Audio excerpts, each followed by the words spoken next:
Good morning. This is Dr. Nick Fanning with the Super Parent Syndrome. I'm going to be honest with you folks. We're going to do some cursing this morning. All right, sit back and relax. Let's get started.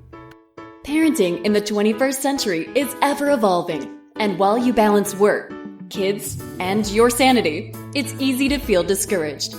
Welcome to the Super Parent Syndrome with your host, Dr. Nick Fanning. Cursing? Come on, man. This is a parenting podcast. Yes, I know. However, this is a very important topic. What do you do when you stop giving a shit?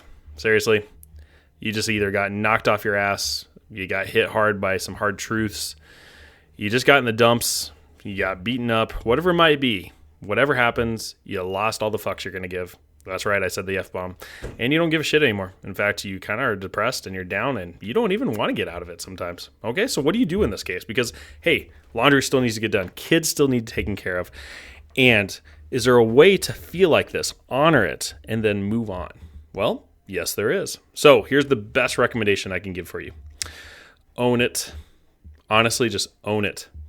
Take this feeling and amplify it by 100-fold. Get it out of your system. Because there's two ways. Okay, so here's the thing. You can have, let's say you have a bucket of water, and on the top of it is a skim of just crud, okay, that's fallen into this bucket. And you just want the water. You want all that crud out of it.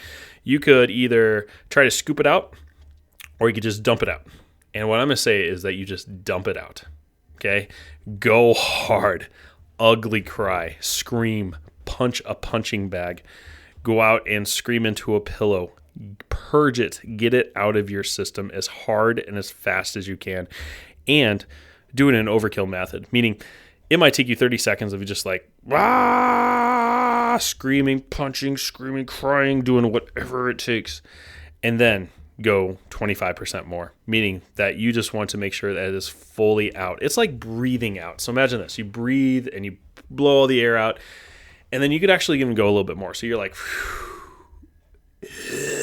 get it all the way out, and I can still going, and I'm going to push it even farther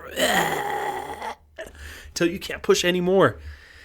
Get it out of your system. Because here's the thing. If you hold it in, this is what's going to happen instead. Let's say you don't fully purge. So then later that day, you might just be completely frustrated by your jerk of a boss, okay? And I've already put the explicit tag on this, so we can curse a little bit more. So let's say this asshat is completely come down on you, okay? Well, you can kind of hold it in, which of course you want to keep your job, so you do. And let's say you don't purge. Well, guess who you're going to take it out on later?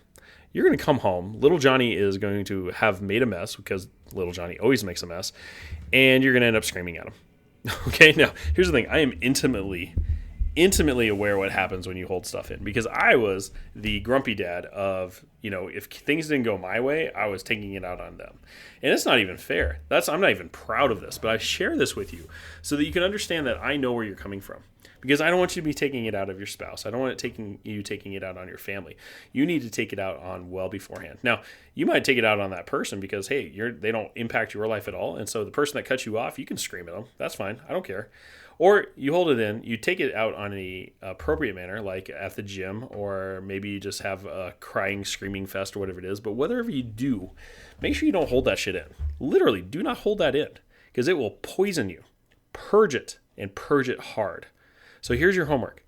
I want you to take anything that has happened that had a negative reaction to you. It could be something insignificant, meaning I'm not a person that gets kind of angry or mad about things. That's fine. I still want you to try purging this, okay, for the exercise. And I want you to make a big deal out of it as you're purging it. So it could be like this. I had to wait too long at the grocery store. I know right now it kind of sounds ridiculous when you're thinking but it still aggravates us, okay? And I don't want you to have that frustration in. So let's say that happens. You get in your car and you blow the fuck up. Or let's say that the kids are in bed and then they've come down 2 times and you're just like, all right, little Johnny, I understand that you want another drink of water, or your elbow hurts from a fall that you had last week. When they finally go to bed, you're going to take that pillow, you're going to put it around your face, and you're going to scream, you're going to cry, you're going to punch that thing out. You're just going to purge it and just see how you feel afterwards, okay? Because I can tell you this, if you hold on to it, you're going to have less, your sleep's not going to be great. You're not going to be as pure, as good as you can be. Embrace that dark side and just let it out.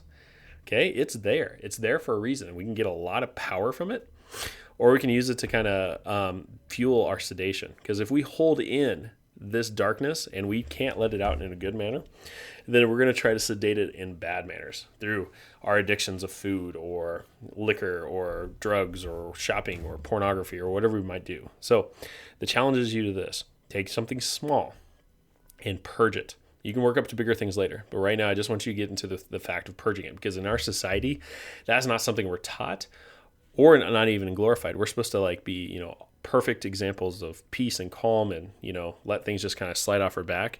And I can tell you that we're not letting things slide off our back. We're absorbing those and we're kicking it back out at times where we shouldn't. So that's your homework. It's going to be tough as hell. So get to it. Thanks for listening to another episode of The Super Parent Syndrome. Please be sure to visit peptalksforparents.com for more content and our free newsletter. And remember, you are not alone.